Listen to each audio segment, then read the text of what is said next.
그때의 제자가 더 많아졌는데 헬라파 유대인들이 자기의 과부들이 매일의 구제에 빠짐으로 히브리파 사람을 원망하니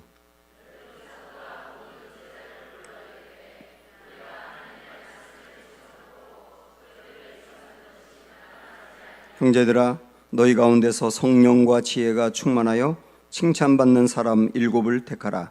우리가 이 일을 그들에게 맡기고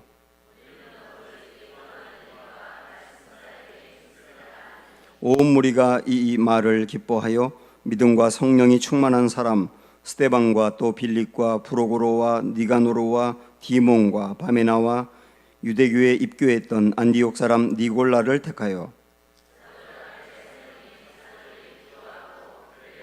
같이 읽습니다.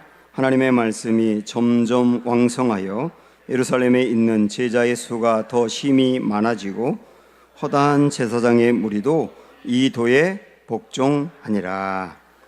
아멘. 사랑하고 축복합니다. 인사하세요.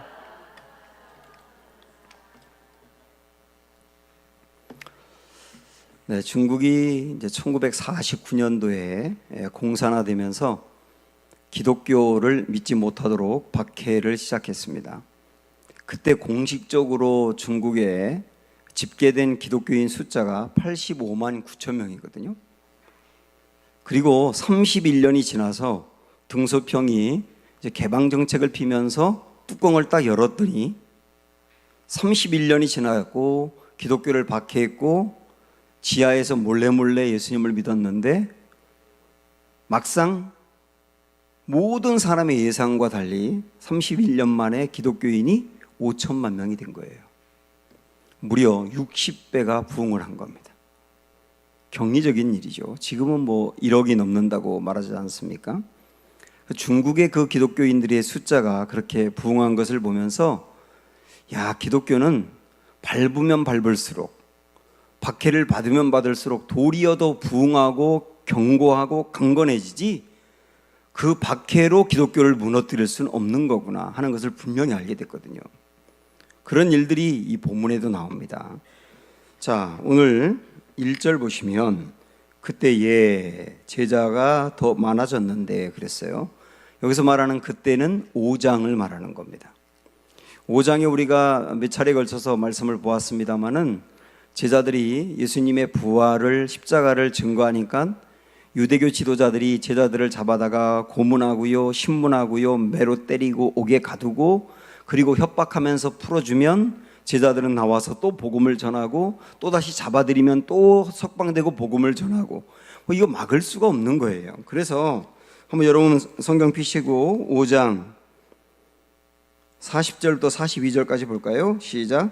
그들이 옳게 여겨 사도들을 불러들여 채찍질하며 예수의 이름으로 말하는 것을 금하고 놓으니 사도들은 그 이름을 위하여 능욕받는 일에 합당한 자로 여기심을 기뻐하면서 공의 앞을 떠나니라.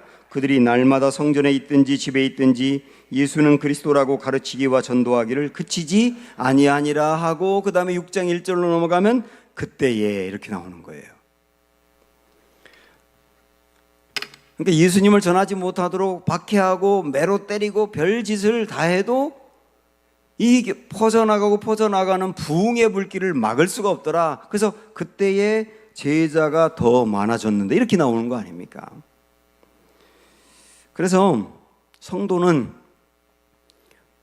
지금 우리야 뭐 예수 믿는 것 때문에 박해를 받는 일은 거의 뭐 없겠지만은 고난이라든지 좀 편하지 않은 나의 삶이 내게 다가오면 그때 물론 더 심하게 신앙이 무너지는 사람도 뭐 있긴 하지만 그래도 어지간한 성도들은 외부의 고난 때문에 오히려 신앙이 더 강건해지거든요. 그래서 그런 의미로 본다면 외부의 공격은 사실 신앙을 견고하게 해요. 문제는 내부의 문제입니다. 교회가 조금 아까 본 것처럼 외부에 박해가 있었습니다마는 제자가 더 많아졌다 그랬잖아요. 그런데 그렇게 외부 것은 이겨냈는데 내부의 문제가 생긴 게 6장의 이야기입니다. 크게 두 가지 문제가 있어요. 첫 번째는 1절을 다시 보시면 시작. 그때에 제자가 더 많아졌는데 헬라파 유대인들이 자기들의 과부들이 매일의 구제에 빠짐으로 히브리파 사람을 원망했다. 이게 무슨 얘기냐면 이때 당시에 히브리파 유대인이 있고 또 헬라파 유대인이 있었어요. 다 유대인인데 히브리파가 있고 헬라파가 있어요. 헬라파는 누구냐면 이스라엘에 살지 않고 외국에 퍼져서 살고 있는 사람들, 그들을 디아스포라 유대인이라고도 하는데, 그러니까 이들이 이 이스라엘 영토에 살지 않고 이곳저곳에 흩어져 살았거든요. 근데 그들이 쓰는 언어가 헬라어였어요. 그래서 그들을 헬라파 유대인이라고 말합니다. 그런데 그들이 다른 나라에 퍼져서 살다가, 우리도 그렇지 않습니까? 나이가 들어서 이제 내 죽음이 얼마 안 남았다 그런 생각이 들면, 아유 그래도 내 마지막 목숨은 고향에서 죽어야지 그러면서 고향으로 돌아오는 경우가 많지 않습니까? 이 헬라파 유대인들도 외국에 살다가 늙음하게 이스라엘로 돌아왔어요. 그런데 그들이 개종을 해가지고 기독교인이 된 거예요. 그들이 헬라파 유대인이거든요. 그리고 이스라엘 땅에 계속 살면서 개종해서 예수님을 믿게 된 사람들이 히브리파 유대인인데 그들 사이에 충돌이 있었다는 거예요. 다 어려운 사람들이다 보니까 교회 안에서 그들에게 구제의 일을 했거든요. 뭐 돈을 주었는지 아니면 뭐 먹을 걸 주었는지 모르겠지만은 그런 일들을 교회 안에서 했는데 교회가 어려워졌어요. 어려워지다 보니까 히브리파 유대인들에게는 구제를 하면서 헬라파 유대인들을 제쳐두게 된 겁니다. 그러니까 원망이 생기게 된 거예요. 이게 교회 안에 일어난 첫 번째 내부의 문제입니다. 또 하나의 문제가 뭐냐면 2절을 보시면, 자 읽으세요. 열두 사도가 모든 제자를 불러 이르되 우리가 하나님의 말씀을 제쳐놓고 접대를 일삼는 것이 마땅하지 아니하니. 그러니까 지금까지 조금 전까지 계속 복음을 전하고 말씀을 전하고 집중해서 기도하고 그러던 제자들이 이제는 그런 사역보다는, 그런 일에 집중하기보다는 구제하는 일에 집중했다는 거예요. 교회에서 구제 때문에 문제가 자꾸 생기니까 베드로, 요한 이런 분들이 구제금을 모으고 구제하는 걸 나누어주고 구제 때문에 생긴 문제를 해결하고 이런 일에 너무 집중하게 되었다는 거예요. 그러면서 문제가 뭐냐면 말씀에 소홀해지는 거예요. 그리고 4절에 조금 이따 또 보겠습니다만은 말씀과 함께 또 뭐에 소홀해지느냐면 기도에 소홀해지는 거예요. 이게 교회 안에 생긴 내부의 문제 두 번째였습니다. 이거는 비단 2000년 전에 이 제자들의 문제와 이 교회만의 문제가 아니고 오늘날 우리 목회자들의 문제이고 교회의 문제라고 저는 생각을 합니다.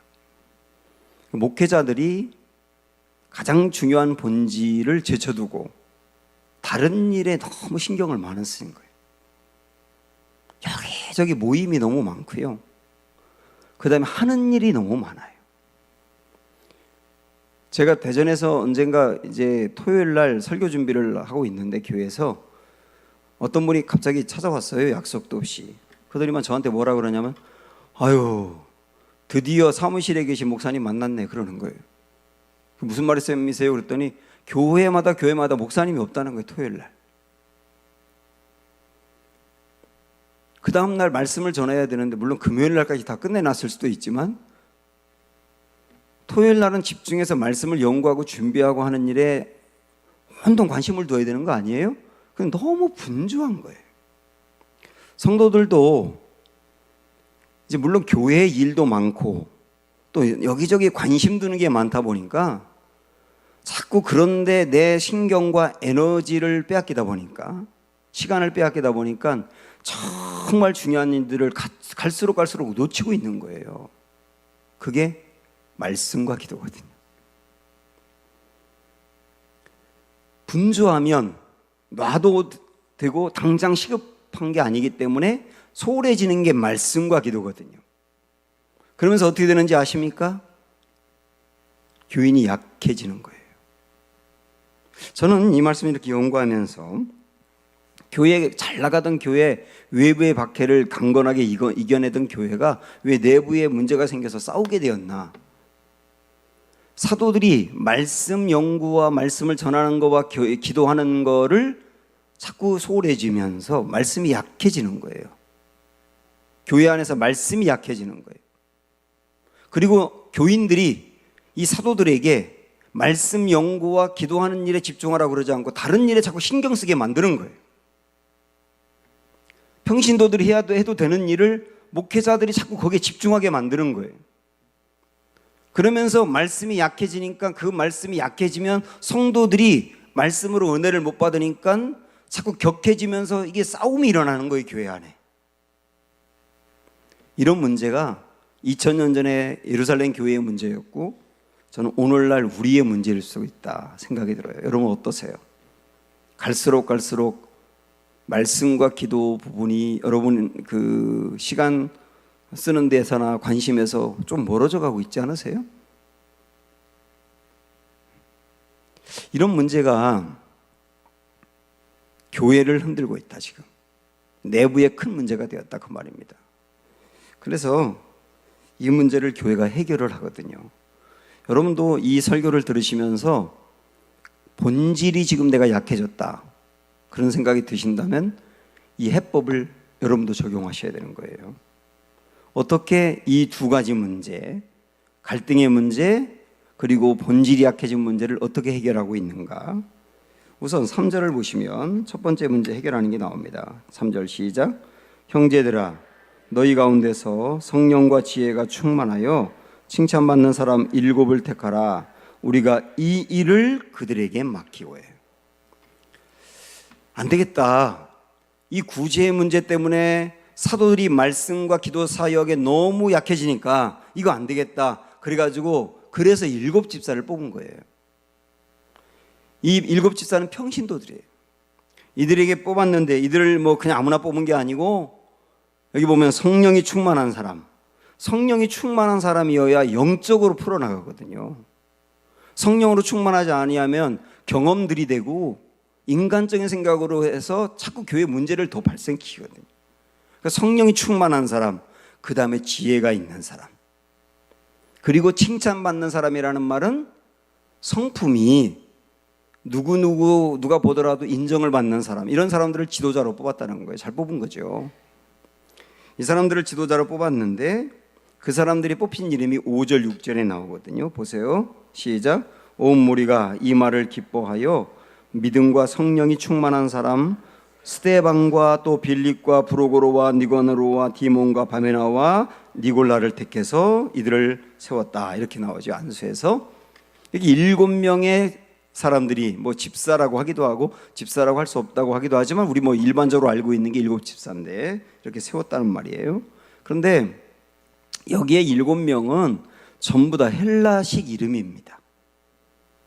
헬라식 이름이에요. 그래서 헬라식 이름인 것을 보면 헬라파 유대인들이 구제에서 빠진 문제를 해결하기 위해서 헬라파 유대인들 7명을 세웠다는 뜻이에요. 당신들이 소외가 됐었으니까 당신들 7명이 이 문제를 해결해 보세요 하고 아예 그들을 뽑아서 맡겨버렸단 말입니다. 참 해결을 잘한 겁니다. 또 하나 문제 해결을 어떻게 했냐. 두 번째 문제가 뭐였죠? 사도들이 구제에 너무 신경 쓰다 보니까 말씀과 기도 사역이 약해진 문제였지 않습니까? 그 문제를 어떻게 해결했느냐면, 자 4절 보세요. 4절 시작. 우리는 오로지 기도하는 일과 말씀 사역에 힘쓰리라. 누가요? 사도들이요. 우리는 말씀 사역과 기도하는 일에 힘쓰리라. 여기에 우리가 전념해야 되겠다. 원래 우리가 이 일에 전념했었는데 다른 일에 너무 신경 쓰다 보니까 이 일을 간과했었다. 그러니까 교회가 문제가 생겼다. 우리 다시 본질로 돌아갈 거야, 그 얘기예요.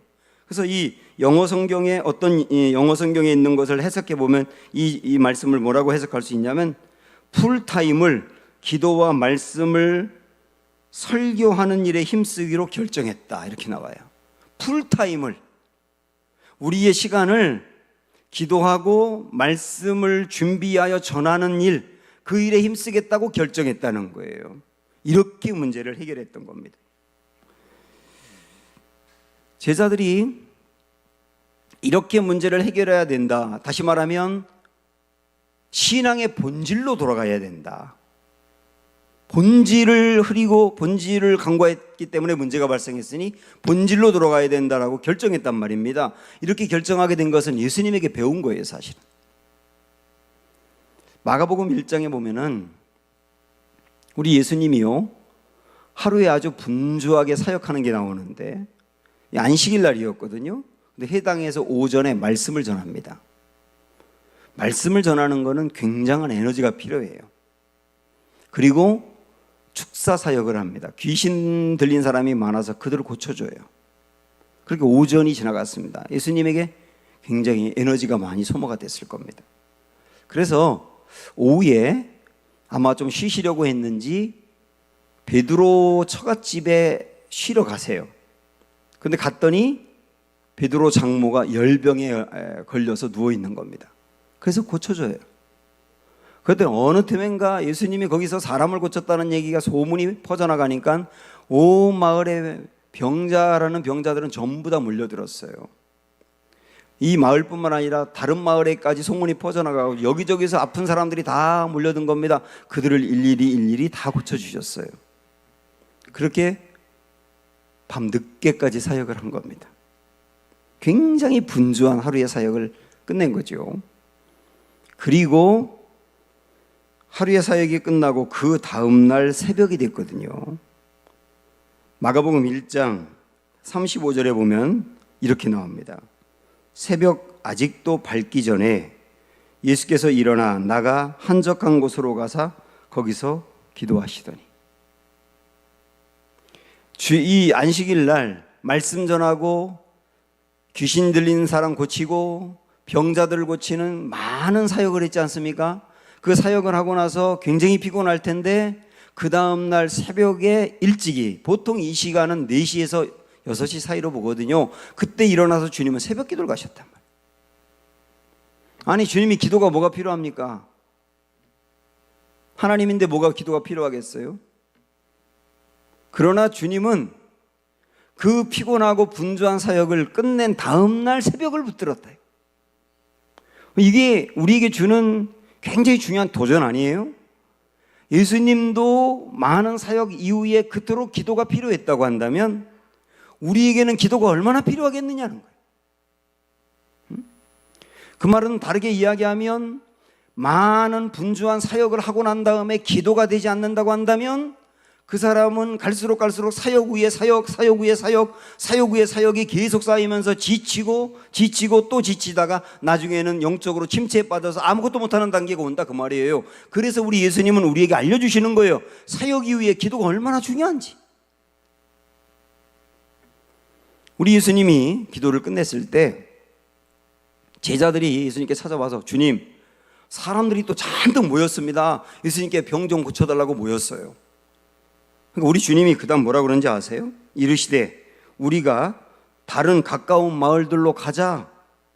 거기서도 전도하리니 내가 이를 위하여 왔노라 하시고 이에 온 갈릴리에 다니시며 그들의 여러 회당에서 전도하시고 또 귀신들을 내쫓으시더라.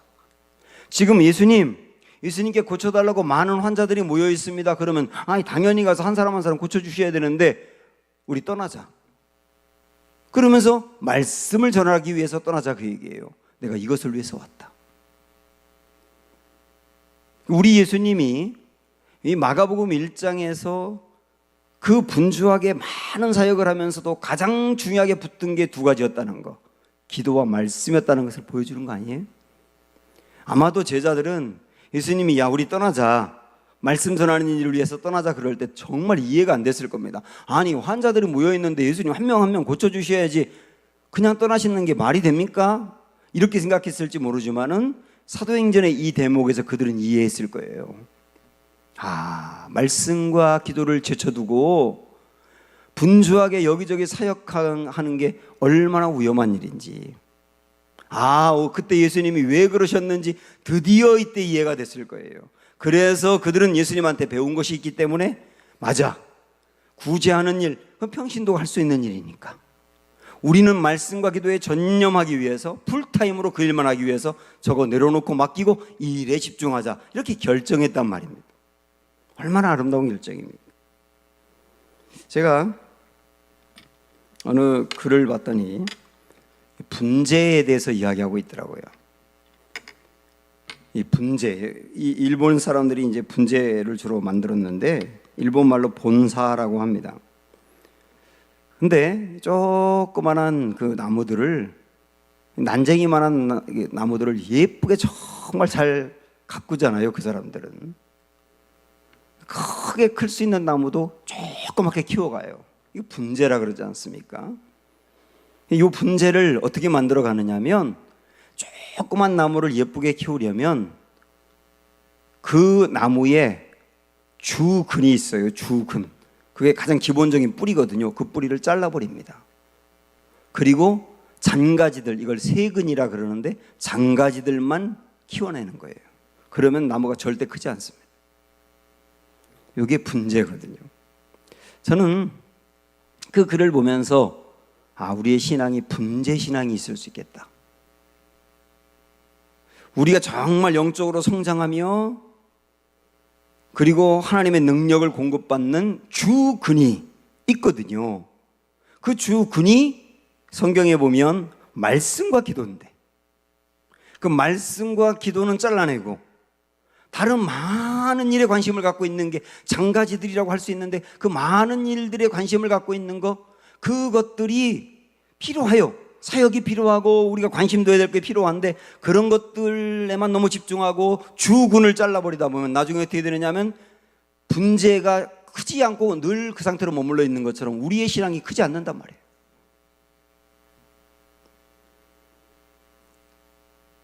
여러분도 주위에서 보시겠지만은 어릴 적에 교회에서 정말 열심히 했고 회장하고 교사하고, 젊을 적에 교회에서 그 사람 아니면 교회 일이 안 될 정도로 정말 열심히 했고 그랬던 사람 중에 나중에 보니까 교회에서 완전히 떠난 사람, 교회를 다니되 대충 다니는 사람, 이런 사람들 얼마나 많은지 보세요. 정말 열심히 해서 교회에서 고마운 사람이고 목회자들이 그들 보면 정말 고맙거든요. 그런데 열심히 하고 애쓰고 노력하는 거 정말 중요한데 주근을 끊어버리는 상태로 열심히 하게 되면 그 사람 위험해요. 지금은 열심히 할지 몰라도 몇 년 뒤에는 교회 없을 수도 있어요. 그 사람은 분재신앙이란 말이에요. 거목이 있습니다. 거목은 뭐냐면 주근이 뿌리를 깊이 내리는 거예요. 뿌리를 깊이 내려서 그 깊이 내리게 되면 거기서 그 다음에 영양분과 수분을 빨아 올리면서 나무가 쭉쭉 크는 겁니다. 거목이 되는 거죠. 뿌리가 견고한 거예요. 그게 거목인데, 거목신앙이 있어요. 거목신앙은 주근, 내 신앙의 성장을 위해서 가장 중요한 주근, 그거를 말씀과 기도에 뿌리 내리는 거예요. 끊임없이 말씀과 기도에서 떠나지 않는 거예요. 그래서 거기서부터 쭉쭉쭉 영적인 영양분을 끌어올리다 보니까 신앙이 쭉쭉 성장하는 거목신앙이 된단 말입니다.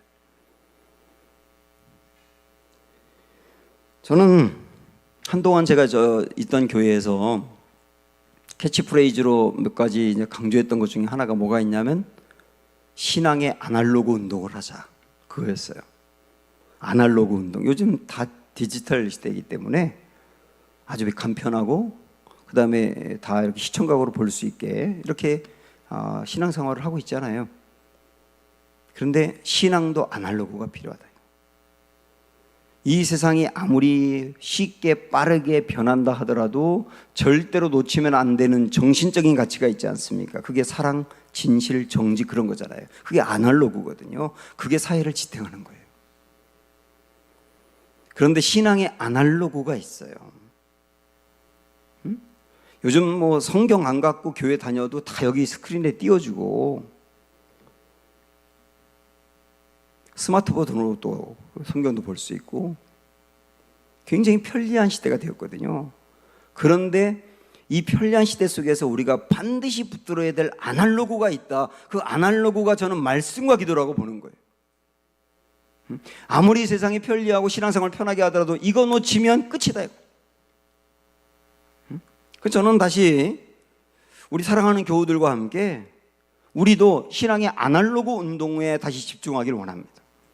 말씀과 기도, 내 인생의 주근이 주근 그것 뽑히면 큰일 나는 거 그거 다시 붙들어야 된단 말입니다. 굉장히 감각적인 시대거든요, 요즘은. 그래서 어린이들이라든지 청소년 아이들도 찬양 시간에 굉장히 뜨거워요. 수련회 같은 데 집회를 가도 찬양 시간이면 굉장합니다. 거의 불이 떨어진 것 같아요. 근데 딱 찬양이 끝나면 말씀을 안 들어요. 말씀을 전하는 강사들도 성경 이야기를 안 하고 웃기는 이야기만 하고 자기 얘기만 하고 듣고 그때는 반짝 웃긴데 지나가면 소멸되는 이야기 그런 것들에 너무 많은 시간을 둬요. 그러니까 말씀과 기도를 못한단 말이에요. 그리고 아이들에게 기도를 시켜보세요. 5분 이상 아이들이 집중해서 기도하는 아이들이 요즘 있는가? 너무 주군이 떨어져 있는 거예요. 지금 다음 세대 교육도. 제가 우리 청년부에 가서 그런 얘기 했던가요? 우리 아버지가 제가 초등학교 졸업했을 때 너 초등학교 졸업했으니까 초등학교 졸업한 기념으로 예수님의 족보 다 외워 그랬거든요. 초등학교 졸업한 기념으로 선물을 준 게 아니고 예수님의 족보 다 외워. 아브라함과 다윗의 자손 예수 그리스도의 세계라. 아브라함이 이삭을 낳고 이삭은 야곱을 낳고 야곱은 유다와 그의 형제들을 낳고 이거 마태복음 1장에 있는 거 다 외운 게 제가 초등학교 졸업 기념했어요.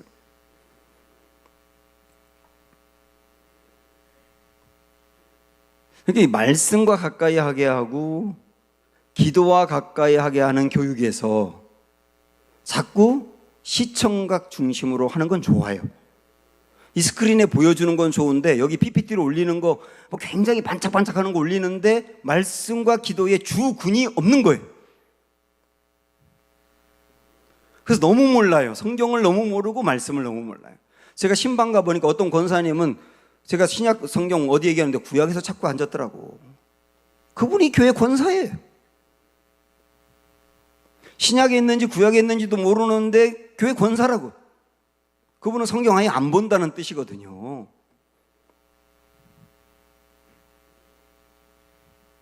기도가 우리 교회도 새벽기도 사실 적게 나와요. 장로님들도 안 나오고 잘. 기도가 너무 없어 우리 교회가. 금요기도에 많이 나오거든요. 굉장히 많이 나와요. 우리 교회에 비해서. 그런데 기도의 집중력이 너무 약하고 끈기가 약해요. 통성으로 기도하면 5분 이상 10분 이상 못하고 일어나는 거예요.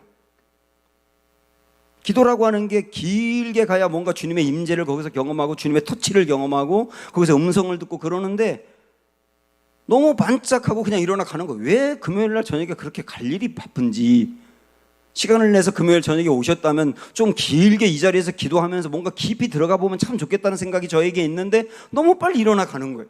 그래서 제가 이건 아니다라는 생각이 들어서 오죽했으면 지난주부터 나 교가 나 선이 그래가지고 6개 제목을 줬겠어요. 그것도 어떻게 하면 잘 외울까 하다가 우리 집사람 이름 좀 비슷하게 들어가면 좋겠다 해서 나선이 그렇게 붙여보기도 하고 그래서 나 교가 나 자신을 위해서 교회 위해서 가정 위해서 나선이 나라 위해서 선교 위해서 이웃 위해서 기도하자. 이렇게 이 6개를 띄우는 거예요. 왜? 20분 정도 붙들고 있고 싶어서. 너무 우리가 기도의 집중력과 끈기가 약하니까. 저는 이제 영적 지도자로서